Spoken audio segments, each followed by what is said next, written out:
回来了，学长。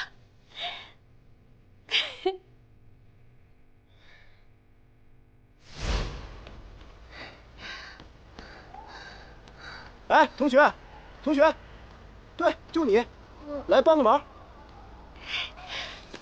来啦。你就喝不醉啊？听说你们家之前开了个酒厂，后来厂子黄了，好像还死了个人呢。听说还有人上他们家找事儿呢。你胡说，我们家没害死人，我爸把酒厂关了是为了给我治病的。你还有病呢？滚，离我远点！病菌。对，我就是有病，还传染呢。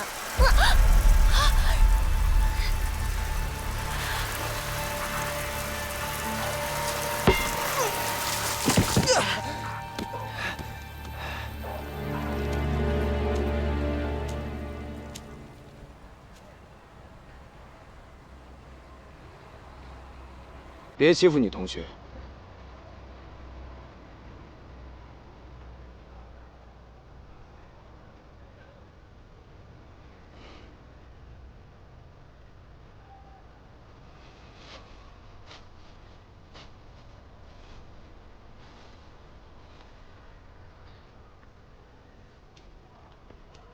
以后有人欺负你，可以找我。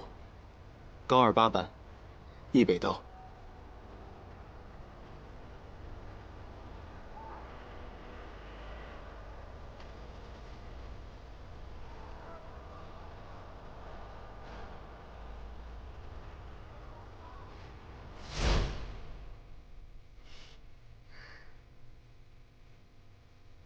你回来啦？什么时候回来的？现在在哪儿啊？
老板，你要是没什么事儿，我就再睡会儿。昨天晚上我失眠了，没睡好，实在太困了。起来，起来！你给我说清楚，楼下是什么情况？什么情况？我屋子里的调料、零食、锅碗瓢盆，我的鱼，还有那只猫。昨天晚上我失眠了，本来想去找你聊天，结果发现你睡了，我就没好意思打扰你。啊，那些零食都是我买的，我看你平时工作实在太辛苦，晚上熬夜肯定会饿啊，到时候咱俩可以一起吃，就当我请你了。不过如果你非要给我报销呢，我也没有意见，发票我都留着呢。我从来都不吃垃圾食品，你也不许吃，都给我扔掉。不吃垃圾食品也行。我跟你说，我手艺可好了。昨天晚上我饿了吧，就给自己煮了包面。你要是不放心，我可以先给你做一顿试试。反正调料我都买好了，到时候你多给我加一份厨子的钱就行。我怕被你给毒死了。也是，像你这么讨厌的人，被人毒死也不奇怪。猫呢？哦，猫啊，它昨天晚上扒门一直叫，我看它又冷又饿，就把它抱回家了。你心疼流浪猫，你就不心疼我鱼缸里的鱼吗？它们凭什么平白无故被野猫吃掉？猫把你鱼吃啦？那你凭什么说是它吃的？那是猫啊！你有没有点常识啊你？那是它的不对，你可以教育它呀。我限你24小时之内把它给我处理掉。哦。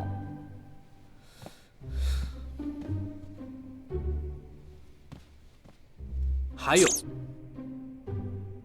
你屋子里面这些什么乱七八糟的东西都给我收拾好，晚上不准开灯睡觉。啊，别的都可以啊，不开灯我睡不着，我怕黑。你也有怕的东西啊？我以为你女超人转世呢你。我休息不好是小事，要是影响了你的味觉，那可就不好啦。电费从你工资里面扣。越有钱越吝啬。哎，你长痘了。我真是遇见你各种不顺，要不是看你是个傻子，我真以为你是我爸派来的。你凭什么说我傻？人傻还不自知，你真是令人费解。一大早脾气这么臭，你不长痘谁长痘？你赶紧收拾好给我下来，快点儿。好的，豆豆。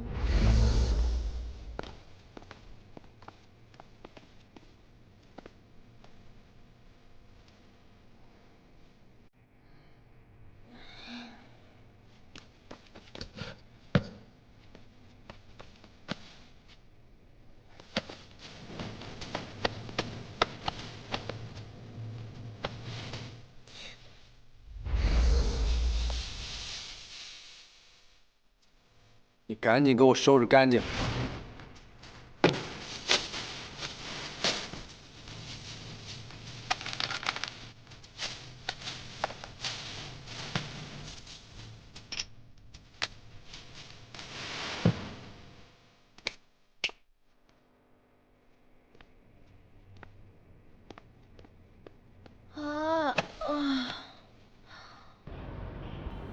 许久没有重大新闻曝光的酒瓶界，近日终于有了大动作。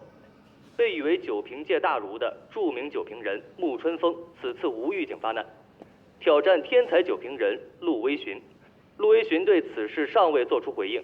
就此次挑战事件，我们将做出持续的跟踪报道。现在让我们看看粉丝们的看法。有什么好讨论的啊？沐春风的目的不就是想红吗？我们粉丝最讨厌这种蹭热度的行为。哎，你们说陆微寻会应战吗？难说，他性格太古怪了，这陆微寻只跟我们一家杂志社签订了协议，他要是赢了，对我们自然是有好处的。可他若是输了呢？这陆微寻有绝对味觉，怕什么？是男人就不应该怂，正面刚啊！陆微寻不会输，理智对抗黑粉哦。但他也没必要应战。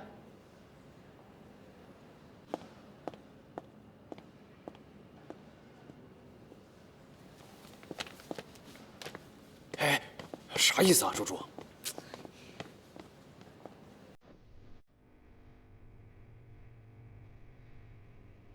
这是什么？看起来……以后不准吃辣椒。可是我很喜欢吃辣。戒掉。为什么？戒掉。暴君。何小姐，我聘用你来是来享乐的，是吗？我们只有3次味觉交换的机会，而我的工作却很多，我需要你全力配合我。你想让我做你的味觉外挂？外挂？你充其量只能算个容器。我觉得这件事啊，我会尽快安排下去。您找我来是想聊陆微寻的事儿吗？没错，我想听听你的看法。我的看法？我只对他的稿件负责，不对他这个人负责。对于他是否迎接沐春风的挑战，我无从知晓。陆微寻入行这么多年，只在我们 Dr. Wine 一家开专栏。就目前来说，可能你是圈内唯一一个能说动他或者搞定他的人。在你之前，他已经赶走了5位资深编辑了。换句话说吧，他这个人为人低调。这个栏目是他唯一跟这个圈子的联系，在圈内，可能你是他唯一的朋友。我这么说不为过吧？朋友？陆微寻没有朋友，我和他也不能成为朋友。如果你想让我说服他迎接挑战，这我做不到。现在尝尝。这么多好吃的，我先吃哪一个呢？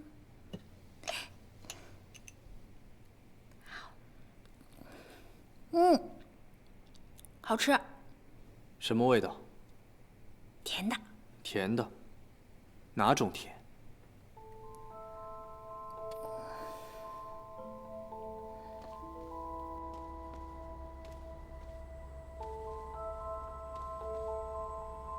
光甜这个版本，按照甜度划分，就分为果糖、葡萄糖、麦芽糖和蔗糖，而蔗糖中又分为红糖、黑糖、白糖、冰糖和方糖。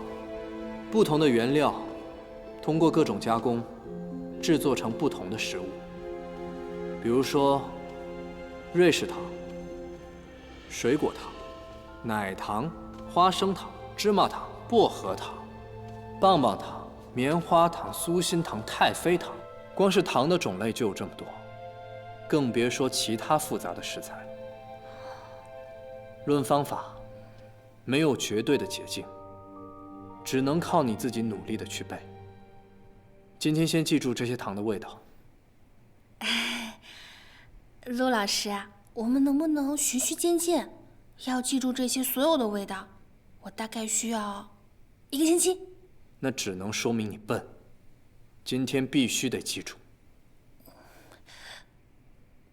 可是，我今天晚上有事儿啊。哎，是不是我都记下来了，我就能出去了？没有绝对的自由，所有自由都是和约束相捆绑的。什么意思？记住才能走。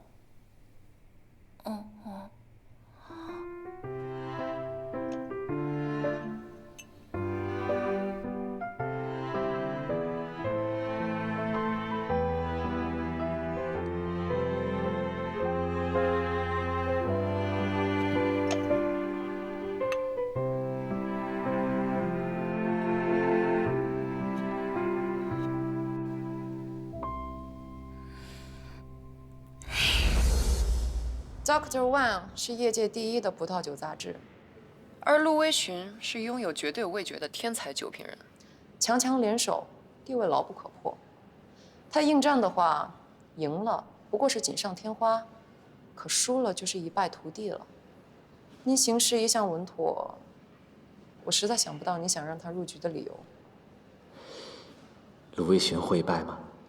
陆微寻会不会败，我不敢保证，但我尽力不让杂志社败。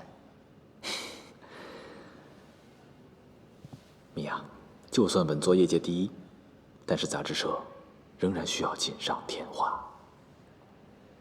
我会谨慎行事的。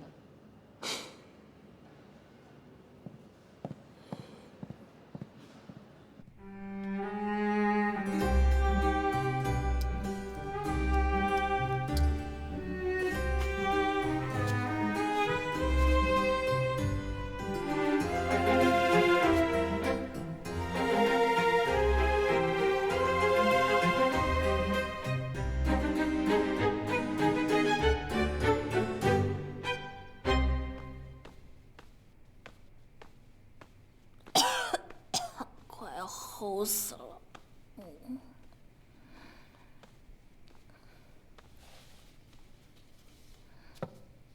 当容器不简单吧？你要出门啊？记住了吗？我快饿死了，都已经尝了一天了，我的脑子、嗓子还有胃，都快被糖给糊住了。你的胃倒是比脑子好使啊。这个饥饿容易影响味觉的判断，我这还不都是为了你的味觉着想吗？晚上10点，忌盐忌酒。吃晚饭之前，拍张和食物的合照给我。陆老板，您放心，陆老板您慢走。陆老板注意安全啊！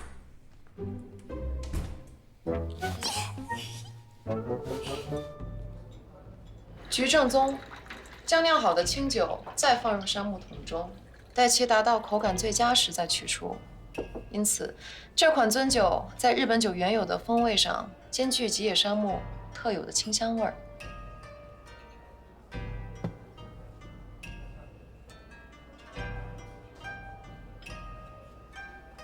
陆先生，大意了，没想到他会现场开酒，不能让他察觉端倪。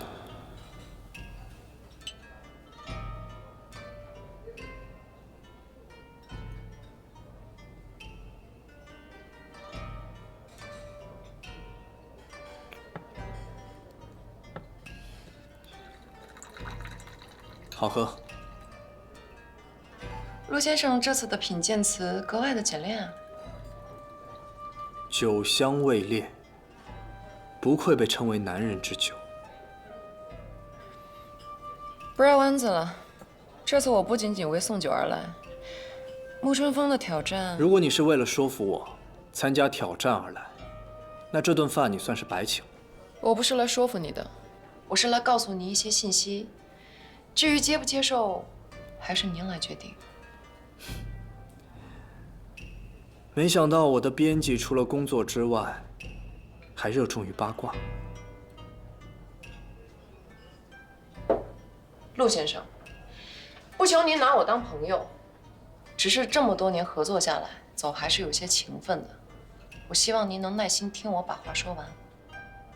你说与不说，这个挑战我都不会接受。你必须接受。这2份，然后再加1份刺身。哦，好的。请稍等。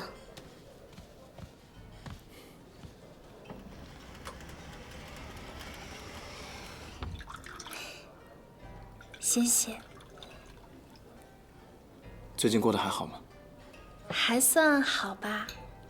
那学长，你呢？不太好。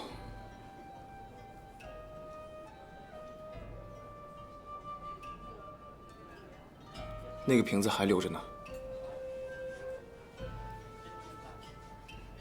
对啊，一直留着呢。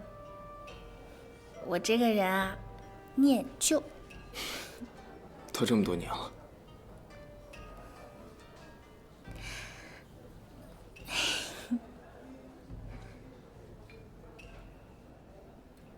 其实这么多年，我一直有一个问题想问你。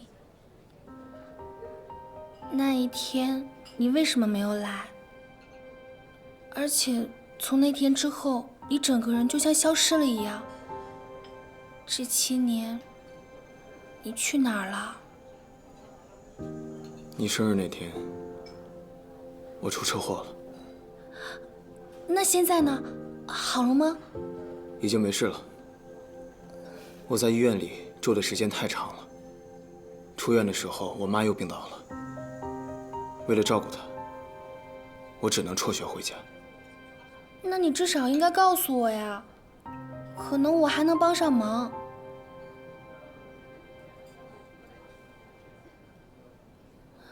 而且这些年我一直在找你，我还以为我死了。再后来，我就没办法开口了。为什么？从医院出来的时候，我发现自己身边所有的事情都变了。我当时太小了，没有办法回应这些变故，精疲力尽。那你一定过得很辛苦。很辛苦。好了，反正一切都过去了，我不是又回来了吗？能再见到你，真的很开心。第一，主编站在杂志社的角度，倾向于与你应战，如果不应，对你我之后的工作都不利。第二，舆论风向反常，上次魔术秀有人看出了一些蹊跷，加上你最近出镜率有些低，舆论一直在发酵，如果不应战，恐怕难以控制。第三，沐春风是新秀，势头正旺。陆先生在这行业称霸多年，恐怕早有人想要取而代之。陆先生，您觉得呢？你说有一个跟我很像的人是谁啊？他呀，他是我老板。老板，看你跟我吐槽他，那些话感觉像吐槽自己男朋友一样。啊？谁啊？陆威璇？怎么可能？你误会了，陆威璇他就是个扫把星。自从遇到他，我的人生就开启了哈尔的模式。哎，你简直想象不到，他这个人智商虽然跟普通人一样，但是情商却低得令人发指，而且浑身上下都是怪癖，脾气还十分的暴躁。就他这样，发际线迟早后移。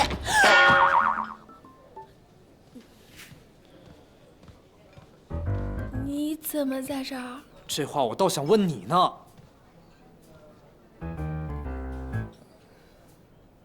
何罪？洋洋，这么巧啊，都是你朋友。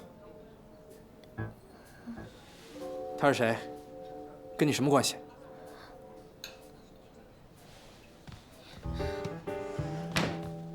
那是我学长，拜托，给点面子。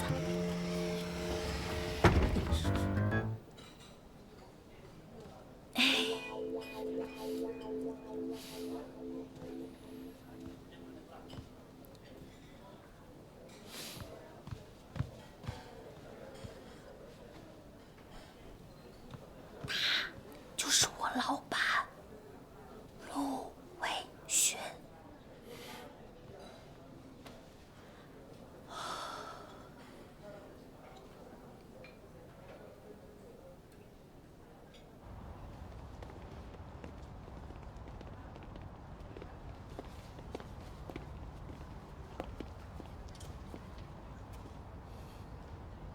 在我的眼里没有敌人，也不想应战。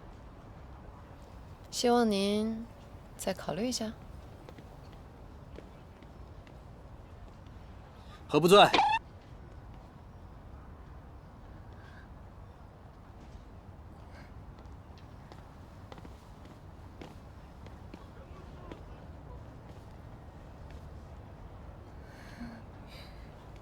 这个是我学长，易北刀。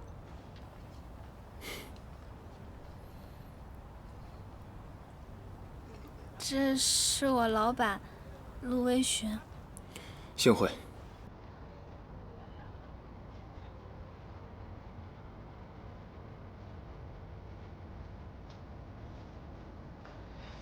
没看出来哪儿跟我像啊？像什么？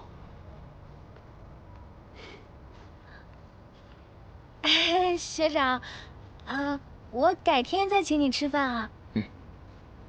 咱们快回去吧，我回家还要学习呢。啊。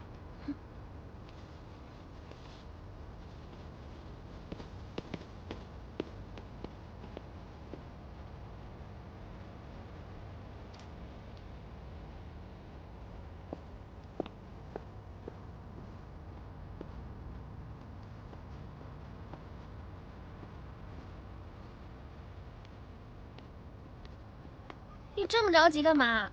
回家签订补充协议。又是什么不平等条约啊？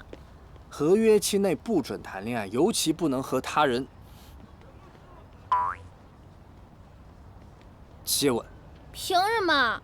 我们两个是合作关系，我又不是签了卖身契给你，你不让我谈恋爱，耽误我的姻缘，嫁不出去怎么办？我负责。啊？你可别想太多，我可不是要娶你，但我可以给你金钱补偿。哦，在你眼里是不是只有钱、爱情和青春？是金钱能买到的吗？人生有那么多事情要做，为什么非得谈恋爱？哎，你是不是没有为一个女孩心动过啊？我只会为一瓶上好的红酒心动。也是，像你这种人根本不配拥有爱情，也不知道哪个女生瞎了眼瞎了心会看着你。不好意思，喜欢我的人太多了，恋爱对于我来说就是一件 so easy 的事情，只是看我想不想而已。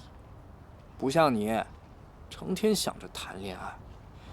可你既不温柔也不体贴，要颜值没颜值，要身材没身材，哪个男人敢要你？啊，你！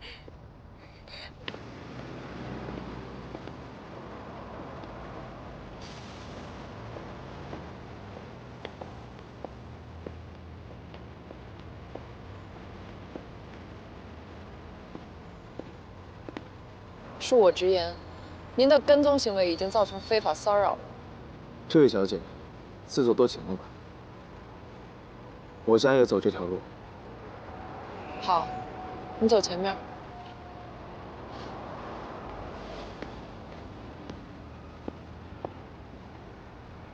所以现在是你在非法骚扰我吗？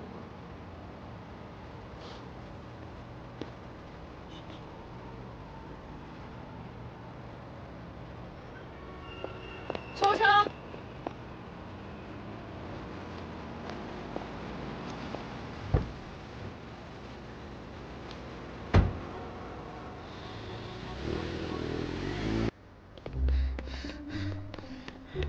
我还要再加一条。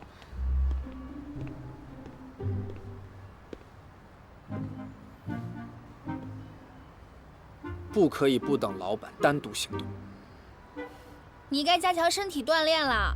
看你这么软趴趴的，风一吹就倒。我一个能打10个。你跑那么快有用吗？你知道密码？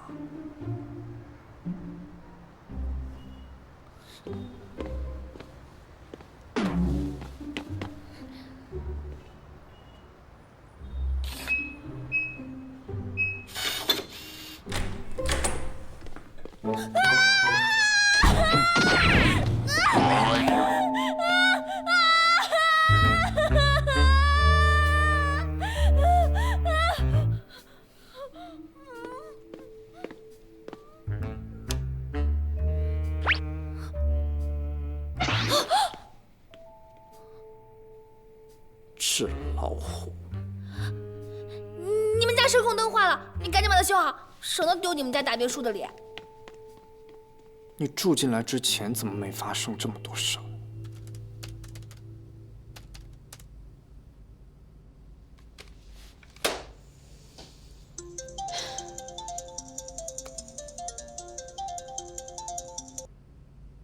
喂，猪猪。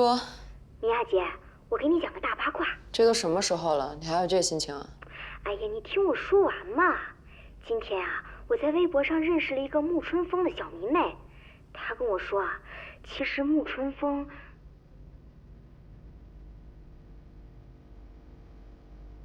有这种事儿。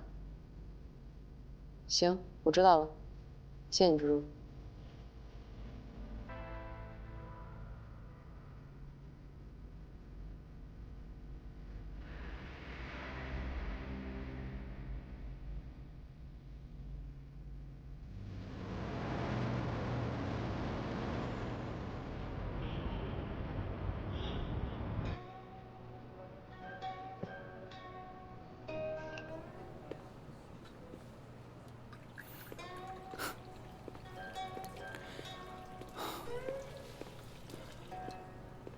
抱歉，久等了。没关系，坐吧。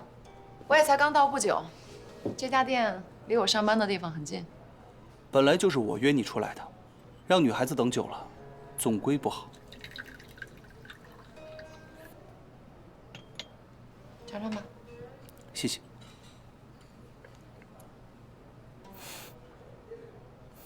马鞭草、迷迭香、洋甘菊，都是安神的配方。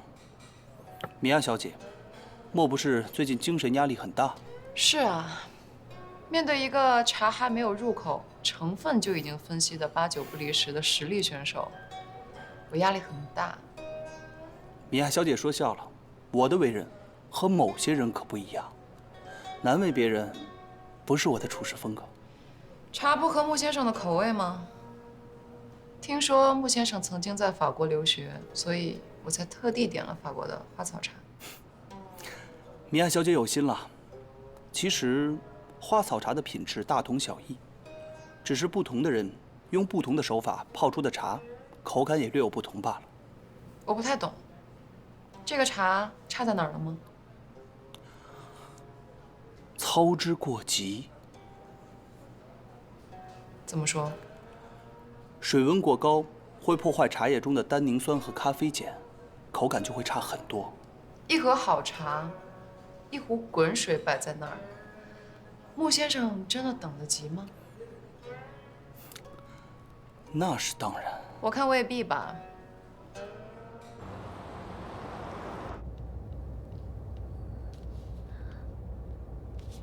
那个，昨晚不用感谢我。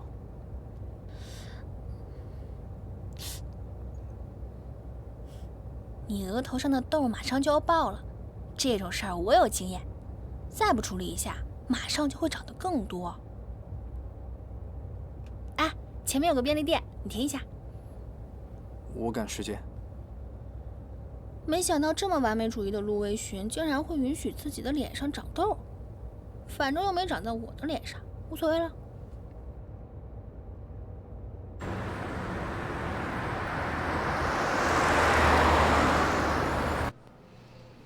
好吧，我们来换个轻松点的话题。听说穆先生在法国留学了很久，应该也是在那个时候接触到红酒的吧？我读书的时候也特别的想去学习酿酒。听米娅小姐的口气，最后应该是没能完成这个心愿吧？也是因为这个原因，所以我才特别的想见一下穆先生。那米娅小姐又是为什么放弃去法国留学呢？如此优秀的你，应该没有学校会拒绝。家庭原因。那真是遗憾。所以我特别的羡慕穆先生能有这样的机会，想必穆先生的家人应该很支持吧？也没有。那穆先生一定是抓到了什么特别的机遇。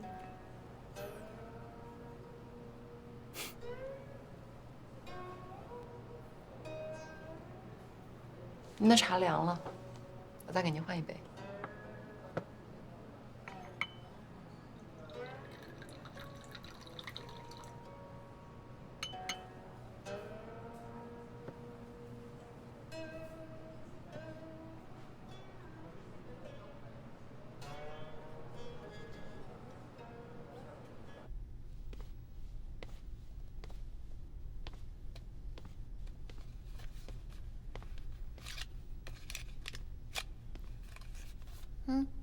给你这个，拿着呀。这怎么用啊？贴上啊。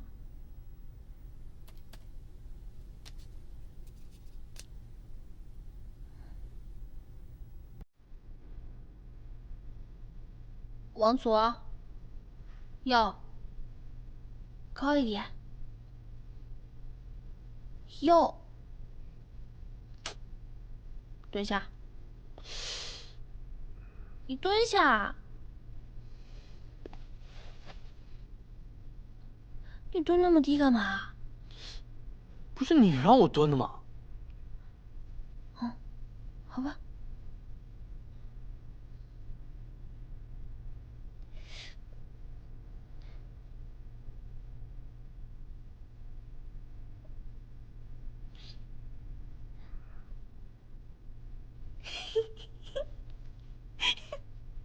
笑什么啊？你这种人还会长痘啊？是不是晚上偷吃猪蹄了？合不嘴，我看你是想死。你好，陆先生，请问陆微寻拒绝沐春风品酒挑战事件，您怎么看？老实说，沐春风这小伙子不错，如果他能拿下这场比赛，我会考虑把旗下的玫瑰酒庄交给他来管理，我看好他。哎，这个陆先生是？我不认识。你说现在有钱人家的少爷脑子是不是有坑啊？放着好日子不过，一天的作什么幺蛾子？有什么坑？还有可能是有包呢。走。哎，今天就这样了啊，到此结束了啊，以后有机会咱找再聊，好吧？谢谢啊。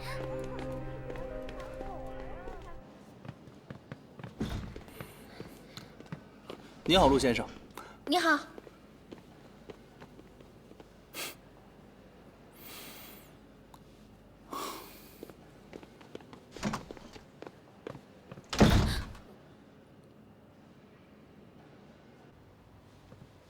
叫我来有什么事吗？你知道沐春风的底儿吗？以我的实力，不需要。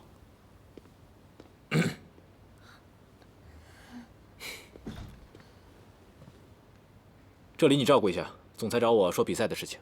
好的，主编。这角儿都没请来呢，你们就着急搭戏台子唱戏啊？你知道沐春风和你父亲什么关系吗？不过是一座酒庄的关系罢了。哎，你们知道吗？沐春风幕后的庄家是谁？沐春风背后还有人？那当然了，这可是我今天刚挖到的大八卦。你倒是说呀，卖什么关子啊？就是，陆氏集团的总裁，玫瑰酒庄的东家，品酒专家陆微寻的爹。啊，你是说陆里农？我去，陆里农这是要大义灭亲啊！哎呦，可不是嘛，刺不刺激？那陆微寻可是凶多吉少了。哎，沐春风跟你爸。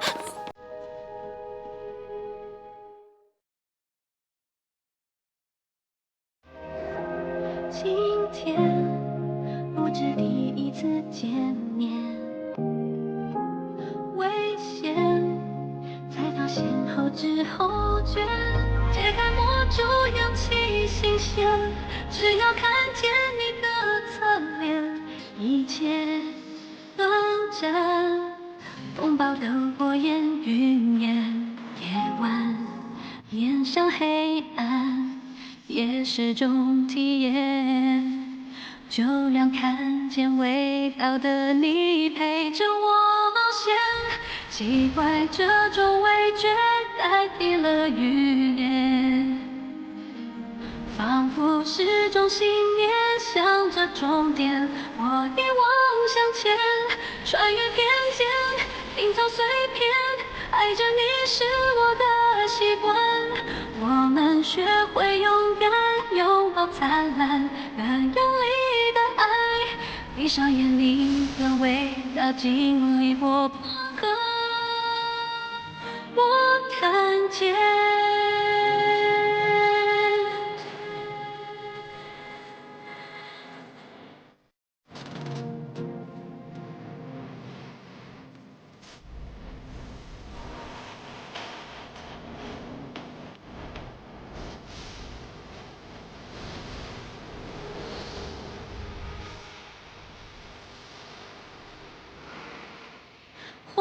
天，赢得富裕的瞬间。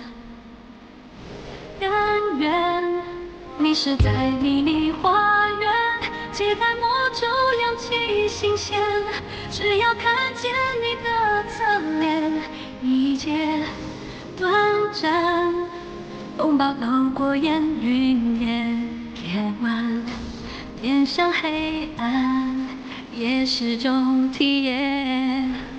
就让看见味道的你陪着我冒险，习惯这种味觉代替了语言，仿佛是种信念，向着终点，我一往向前。